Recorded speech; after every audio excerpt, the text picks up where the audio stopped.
I've been. Dreams are seeds we plant, my friend. Dusty boots, but a heart of gold. Your story's waiting to be told.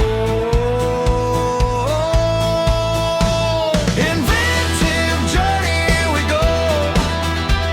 Through highs and lows, we let it flow. Startups rising, small but shine. Your time is now, your stars align.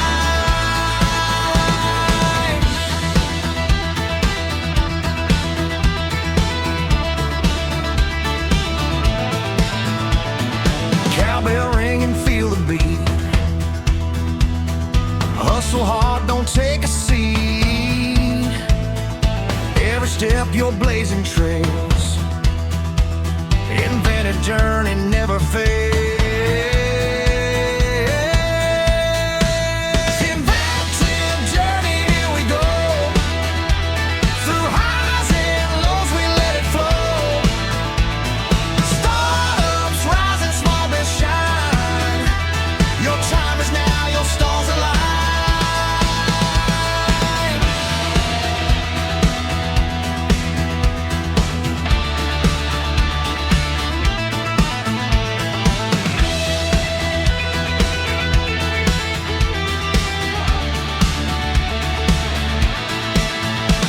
Inventive journey, here we go. Through highs and lows, we let it flow. Startups rising, small but shine. Your time is now, your stars align. Inventive journey, here we go. Through highs and lows, we let it flow. Startups rising, small but shine. Your time is now, your stars align.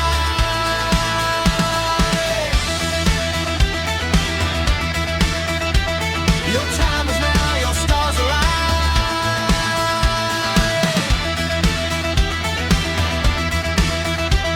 Your time is now, your stars align.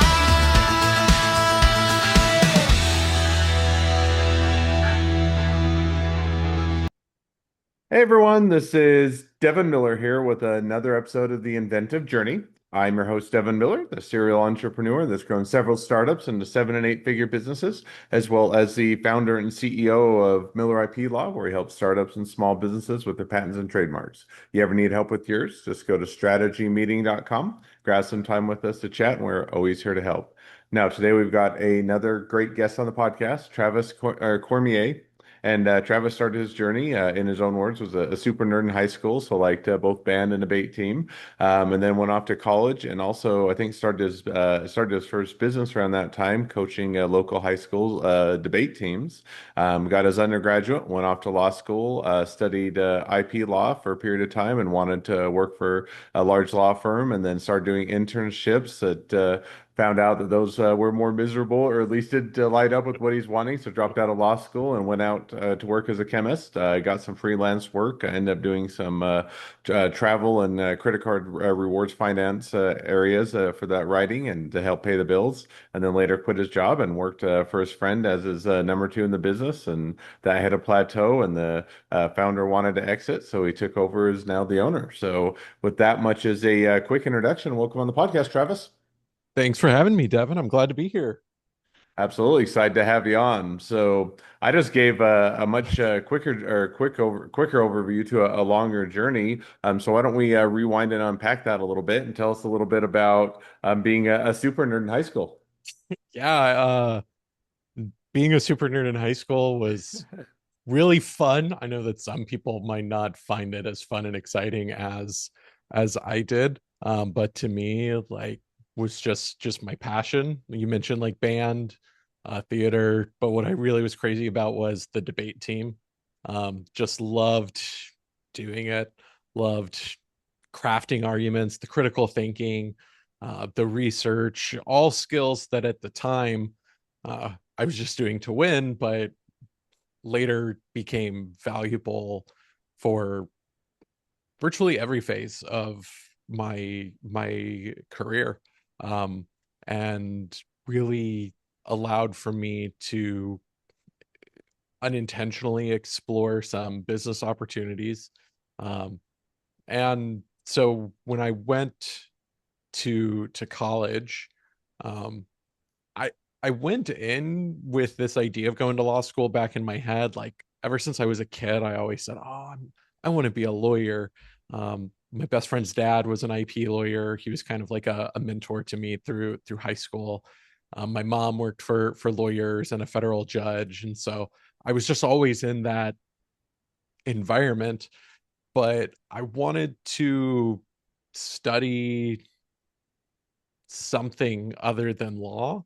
And being the super nerd, I was also a big science geek. So started off my college career actually studying astrophysics. Kind of had put law to the side and said, "Oh, this is what I want to do. I want to go get a PhD and be like the next Neil deGrasse Tyson or someone like that."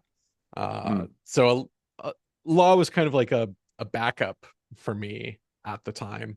Uh, got involved with doing some research as an undergraduate. They mentioned just how important that is to have that research experience if you want to go to into a PhD program. And that was where I first realized, nope, PhD program not for me. Don't want to be a research scientist. Not my lane. Uh, which was kind of like mentally challenging for me because I always felt fairly certain in the path I was going, and was a little bit of like that college existential crisis.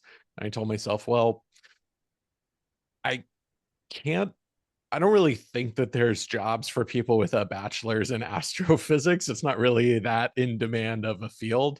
And I always loved chemistry too. I knew I wanted to do science, so I changed over Mm. to chemistry, thinking that I would be able to get uh, a better job. But at the same time, I had leveraged though my debate experience and my success in that. Um, uh, where I went to high school was a small town. It was about 2,000 people at the time. Um, and we had had success locally, but me and some of my classmates started having success both statewide and nationwide. And what we realized is that these bigger schools that have a lot more resources, both financially primarily, would hire people to come and help coach their kids. So me and my buddies got together and kind of started a little consulting business where that was what we did. We just contracted ourselves out. I worked with 3 schools while going to college full time, which admittedly like a more fun job than like flipping burgers or working in the school cafeteria like some of my friends. Um, but it also helped me realize and like at least start learning a little bit about basics of business. I didn't have to do any marketing or SEO or anything like that. It was just pitching yourself to these schools and finding a few clients that would keep you on a retainer and just pay you consistently. And beyond that, keeping track of my mileage whenever I drive to things for whatever tax write-offs I had. So it wasn't a like ton of business development skills uh in the sense of like tangible things that translate into running a business, but it was foundational in building that entrepreneurial mindset of like being your own boss, saying yes, saying no, deciding when you want to work, which sometimes means working a lot more than you actually want to because you got to have the money coming in. Um, but more so just that realization that being your own employer provides a sense of freedom, but it is also scary, right? Like if I was working in the cafeteria, I'd have a set shift, probably set hours every week with consistent pay. Whereas on the more entrepreneurial side, it's I'm chasing clients, and the revenue from it can fluctuate. It can be very situational, and it's not as guaranteed. And I think that that's something that can be scary for a lot of people, especially if they're starting off their business. Uh, is the fact that your pay isn't really as guaranteed as it is when you're just an employee for someone else. Uh, but I also think that like that's a bit of an illusion, because your pay is tied to the company's ability to bring money in to pay you anyways. It's just you're kind of at the helm of it. So Uh, now, so you were doing the debate prep or debate training or however you want to phrase it while going to college. Was it kind of always one where you're, intending this to be a shorter term, kind of extra spending money or pay for at least part of college or all of it, or depending on how successful it was, or was it something that was longer term? it was always meant to be just while I was in college, some extra spending money, help pay for some of the school, so that way I came out with less student loans than I originally planned, which was nice, and even just some early investments.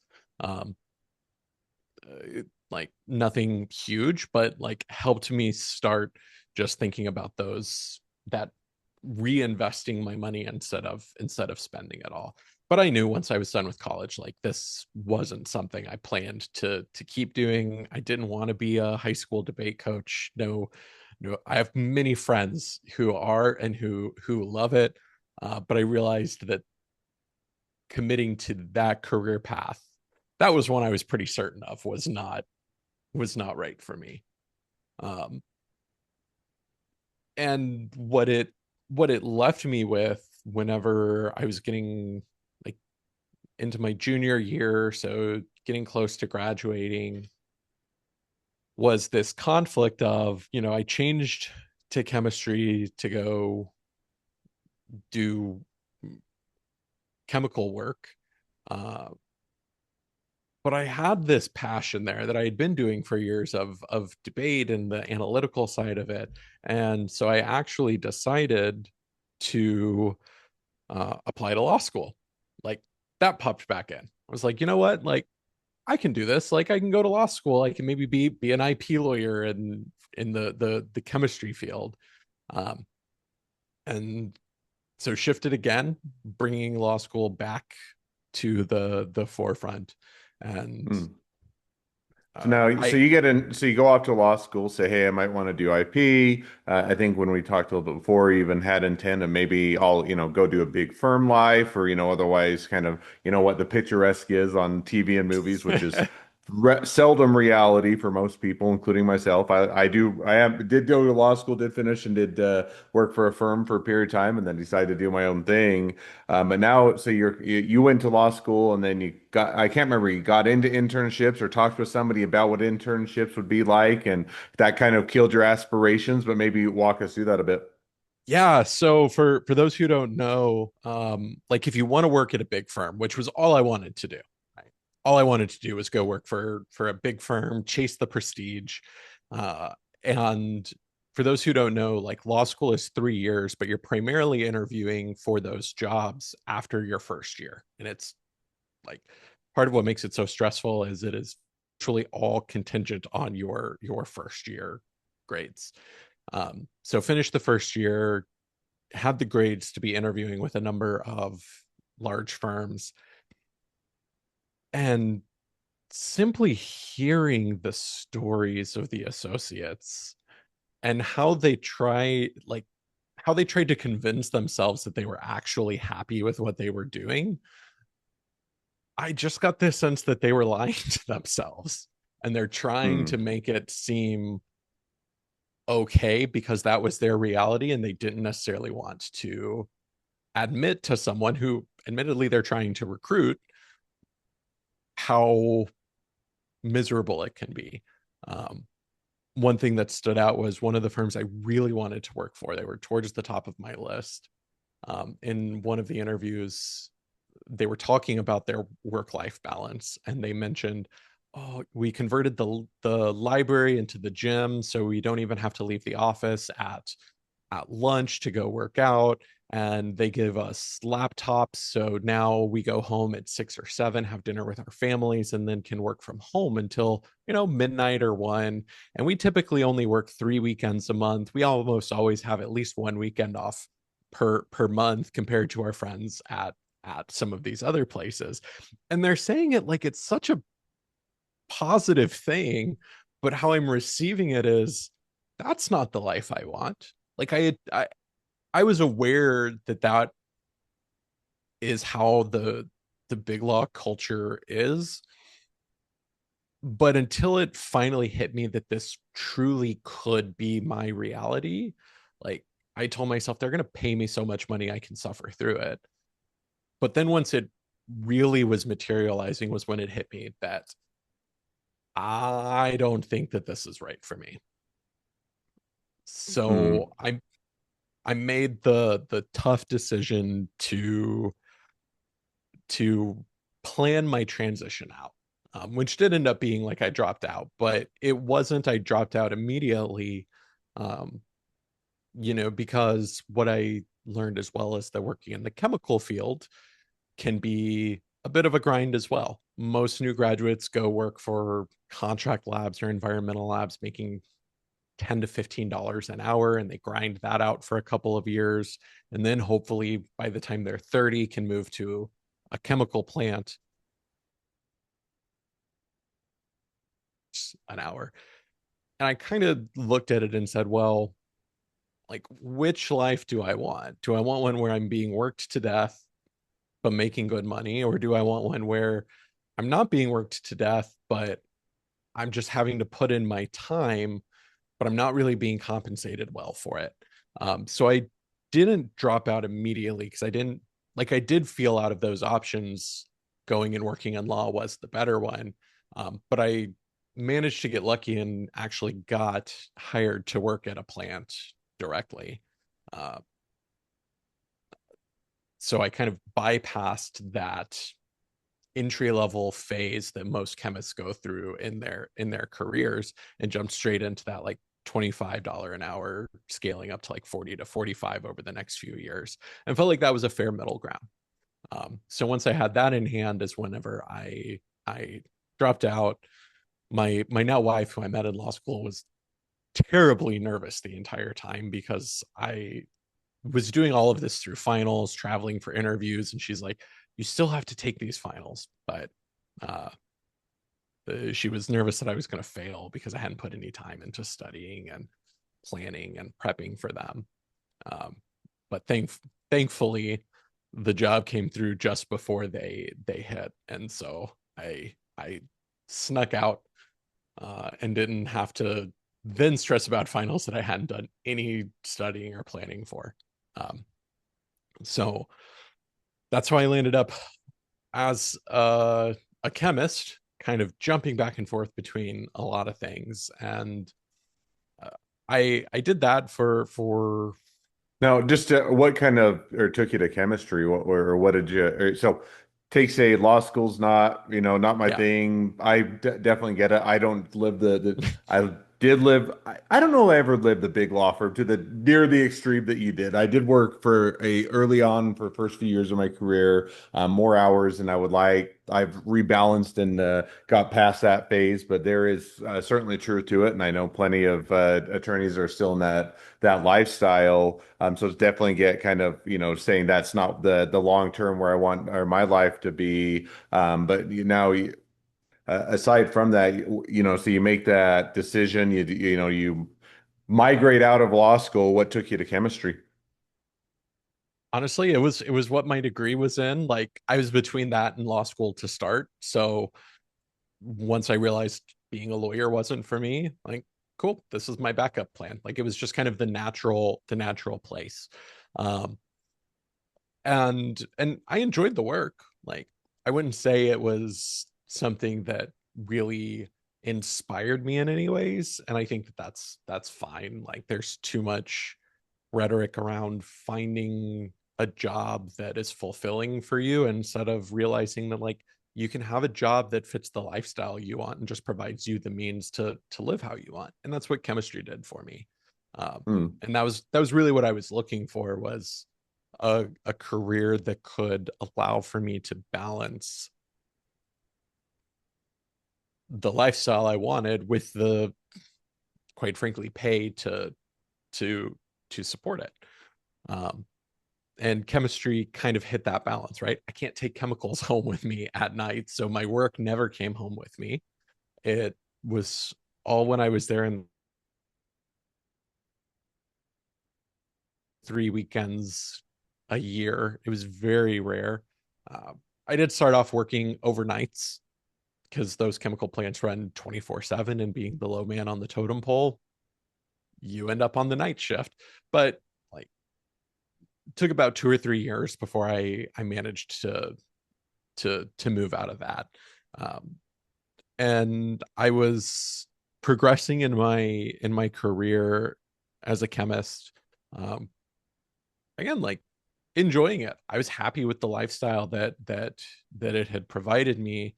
But what I ran into was my ceiling, which hit me kind of hard.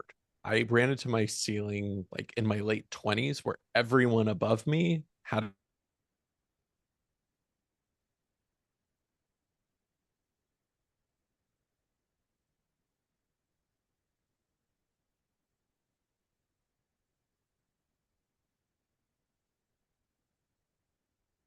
Nope. It looks like we might have lost you Amazing. there. Oh, there we go. Sorry, you cut out. Oh, Part of being, part of it, our internet is always dealing with sometimes our glitches. It cut out there the yeah. last 10, 15 seconds, so just go ahead and rewind there. Yeah, yeah. So I was in my late 20s, early 30s, and realizing that I was kind of already reaching the end of my career with what was possible, because everyone above me had their PhD. And I had some great bosses, one who was planning to retire in a few years. And he was mentoring me to take his job. And he told me, I'm going to advocate for you, but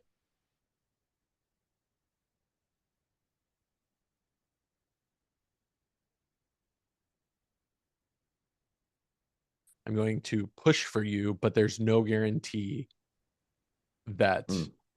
that that's going to be enough. And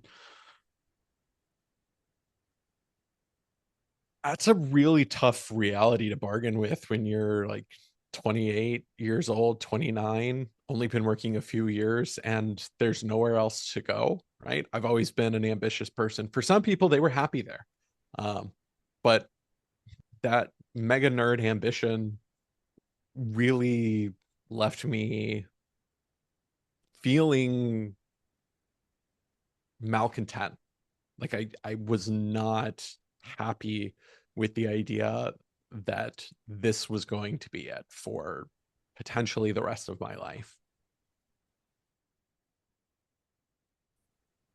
Yeah, and one thing you hit on, and I tend to agree, is one is I think that I always hate the versions of the quote, which are, hey, there, you find what you love and you'll never work a day in your life, or some variation of that. And my position is no, you'll still work. Yeah. I can enjoy what I'm doing. It can still be a good job. It can be something that overall I enjoy, and I'm happy doing it, which is how I am with the businesses and the things I do now.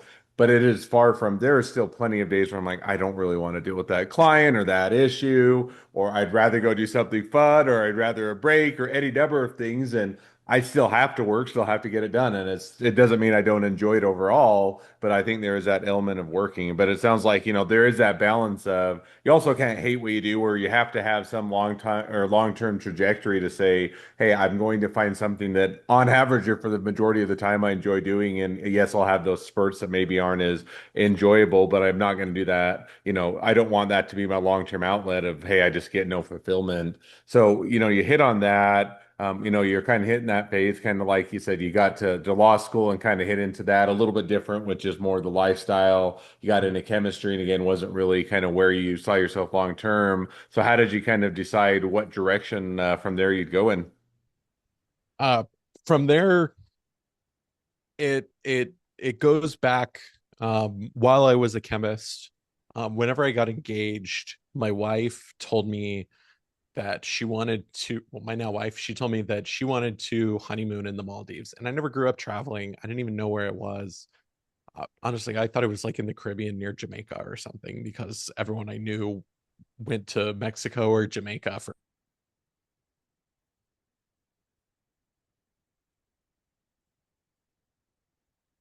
expensive it was. And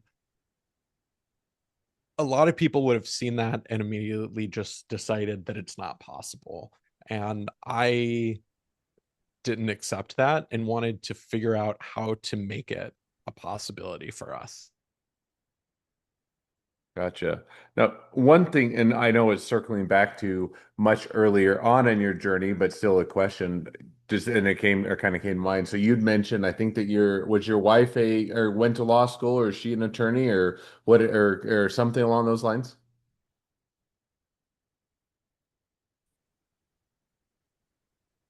Oh, I got Oh, you back. sorry, cut out No there. I was worries. just asking a question, and it Yeah. was circling back to a little bit something I think you hit on, but you can clarify if I misunderstood it.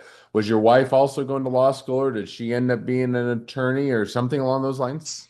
Yeah. So we met in law school and she did end up finishing law school and she started off as an attorney for the county. She was worked for the county attorney's office.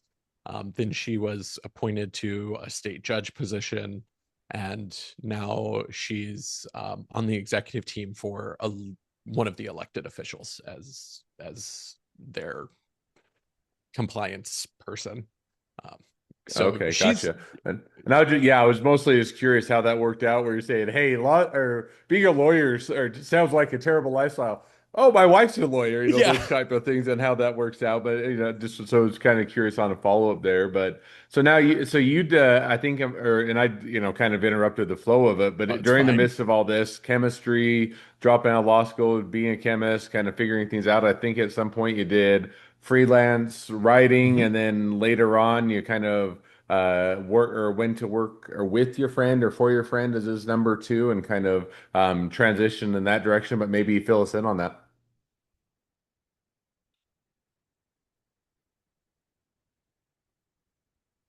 To accumulate a lot of points and miles to save on travel and managed to actually make that honeymoon to the Maldives come true.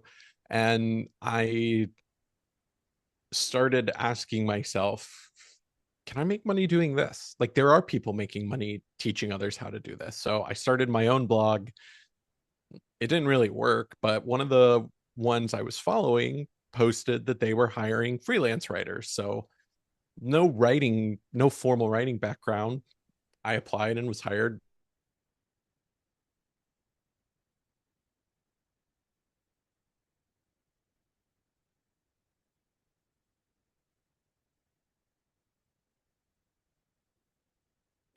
Hey, like at that point, I was the longest tenured writer on staff. So I raised my hand and said, I've never been an editor, but I at least know our systems and processes and how we do things. So let me step into the editor in chief. So while I was a chemist, I was working part time as editor in chief for the company. Hmm. Uh, then COVID hit and revenue like nosedived. Hmm. We barely managed to survive, but for about the past year, I'd been telling the founder, Bryce, I'd been telling him, hey, like, if you want to go all in, let me know. Like, I'm not tied to being a chemist. Um, and so in late 2021, I was at work and he called me or he texted me like, "You free to call?" So I locked my office door so that way no one could come in. And that was when he called and told me, "Hey, I think that I'm seeing enough signs of recovery to be comfortable in this. It's early, but I think this is one of those like if you're the first to move,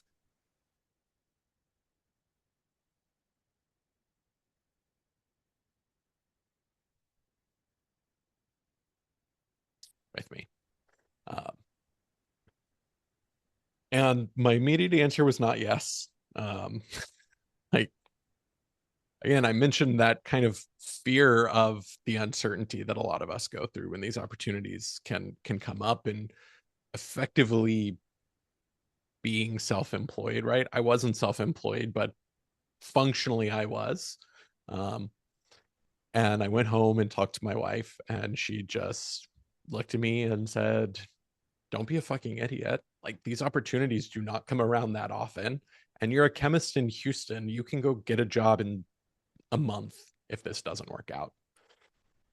So that was how I ended up becoming the number two, being the COO, in title at the time, at least. Neither of us really knew what it meant, but he like Googled what's the number two person in a company's title, and a lot of places it was COO. So that's what he gave me. And uh, that was really like, by the time I was 30, my like third career shift, if you will, astrophysics to law school, law media company that teaches people how to use credit cards to save on travel. So a very logical path to follow, and one that is a very understandable journey. Um, and So now, then the last thing, because we're starting to reach towards the end of the episode, or at least yeah, the time, and want to make sure we kind of catch up to the present day. So became editor, became COO, which is a reminder for everybody, Chief Operating Officer. Well, I don't know. This seems like they changed the acronyms anymore. It used to be Chief Operating Officer, but you did that, and then I think at some point who would have been the founder wanted to leave or make an exit, or was no longer interested in pursuing it, or something along those lines, and you ended up buying him out or taking it over. Maybe kind of catch us up to that transition, and then maybe just jump to where we're at today. yeah. So middle of last year, 2025, we'd been doing this for about 4 years now. And the uh one day I was in a meeting with him. We had a weekly sync, and he said, "How would you feel about being CEO?" He had been thinking of stepping away for a while, and we were also just entering a very different phase of the business. And he quite frankly didn't feel that it was one that he was excited to lead the business through. We did about 1,400% growth from 2021 through 2024, grew our staff, grew our headcount to about 40 people between full-time employees and contractors. But we've exited that hyper growth phase, and now it's, how do we lock things down? How do we stabilize the business? How do we operationalize it? Really, how do we secure what we've built? Because through that growth phase, like, there's a lot of organizational debt that you are building, because you can't spend that time on it because you're growing so fast that it's simply not worth the time to do it. Now, as we are stabilizing, it is the time to do it, and that's just not what he was excited about. um, I like that stuff. I wanted to do it for a long time, and so that was why he, as of January, so been about 6 weeks now. I've been running the show, CEO of the company now. Awesome. Well, sounds like a short window to get an insight into how to run the company and what that will be. And it is one where I think you can reach that. I'll say kind of the business or maturity level. And in other words, you start very early start out. You're kind of scrappy. You're figuring things out, and that one's kind of the inception. I don't know what I'm doing, but it's kind of the fun. And then as it evolves or matures, now it becomes kind of a real boy, so to speak. And now you have to figure out how you build, grow, how it iterates, where it kind of goes from here. And sometimes people love that and find it a new challenge, and other people are saying, "Hey, I just love the figuring out or coming up with the idea, kind of figuring it out, implementing it, and then when it reaches a maturity level, I want to go on to my next thing." So it sounds like that was kind of a difference in two different approaches, neither of which are wrong, and kind of a good transition between the two of you, or at least so far. So with that, we're kind of reached a present day, and more to probably to the journey. We'll have to have you back on sometime to the one of our sister podcasts, or on the sister platform. But at least as we've kind of reached the present day of the journey for today, want to jump to the two questions I always like to Yeah. ask at the end of each episode. So the first question I'd like to ask is, along your journey, what was the worst business decision you ever made? What did you learn from it? Yeah, the worst decision that we made, like it's kind of this catch 22 of it was right at the time, but in hindsight has caused some issues. Um, it has caused issues like as we have grown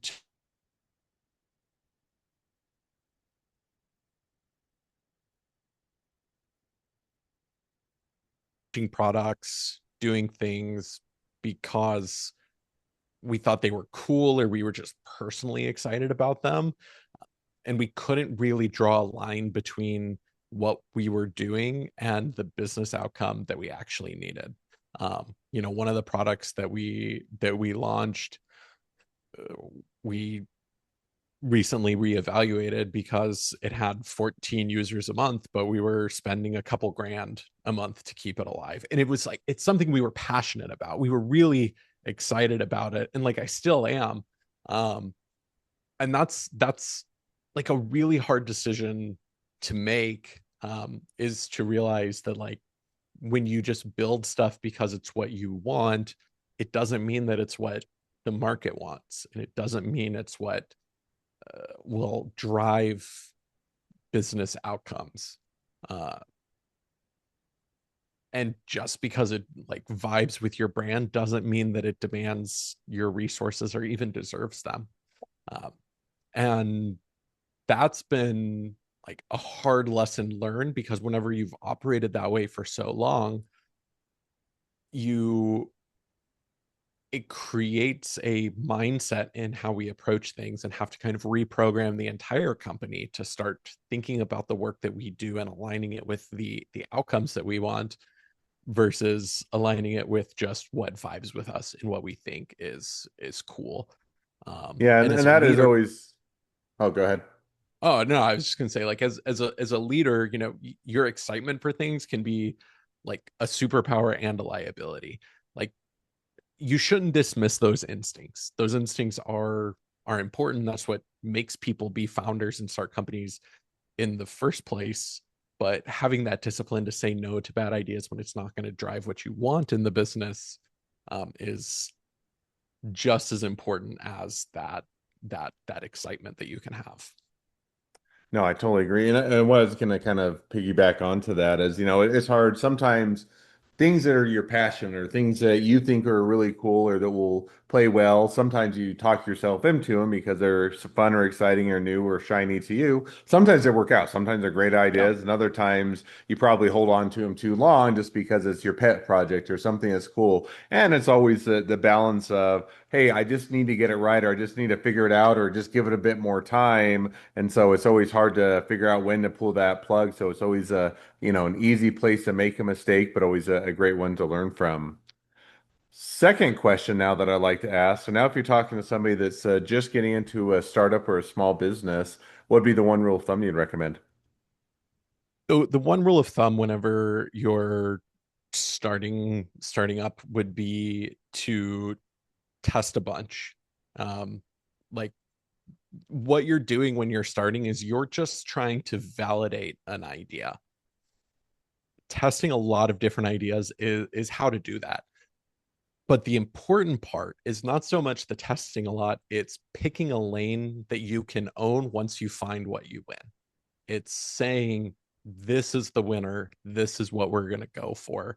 Um, and it might not be what you're excited about, but that's going to be the momentum that's going to get the flywheel rolling for your business as a whole. And if you keep trying everything instead of putting your energy into one thing that you've proven is the right one to go after, you're not going to make any progress. You're not going to get anywhere because you're going to be spread too thin.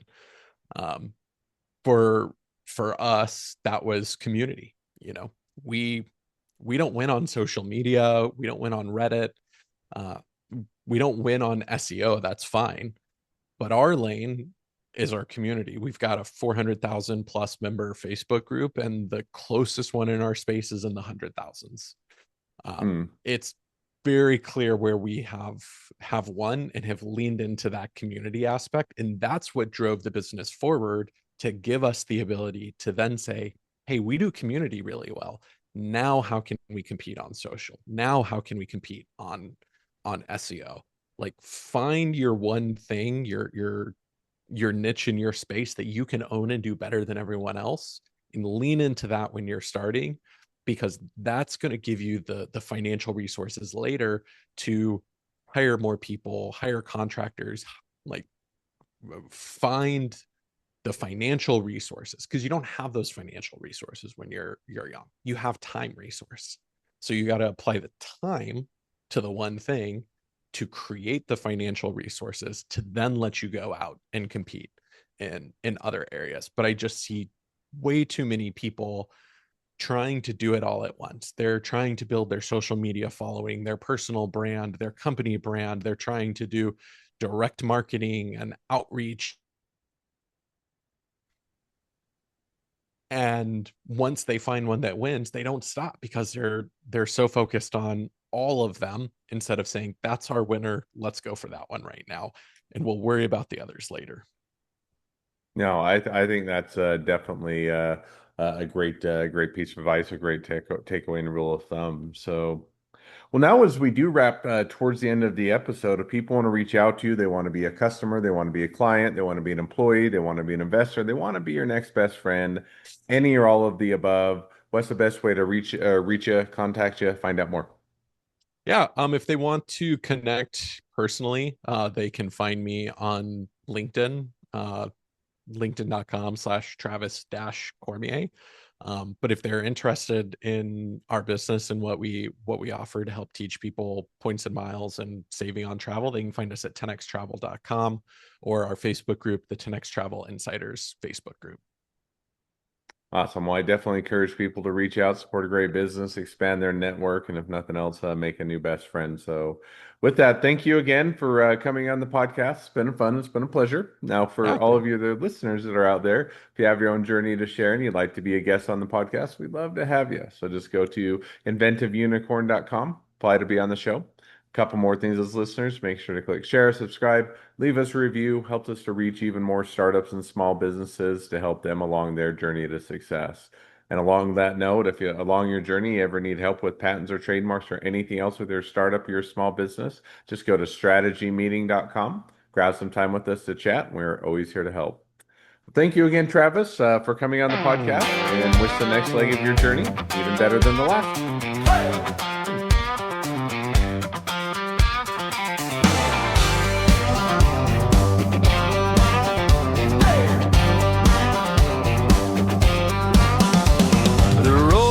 It's got a bend.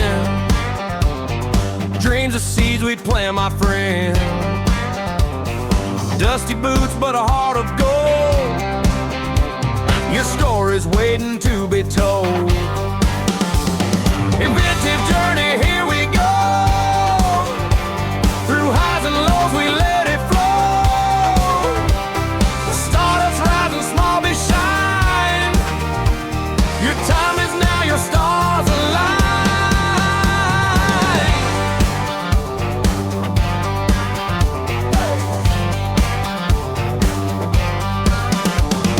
Cowbell ring and feel the beat.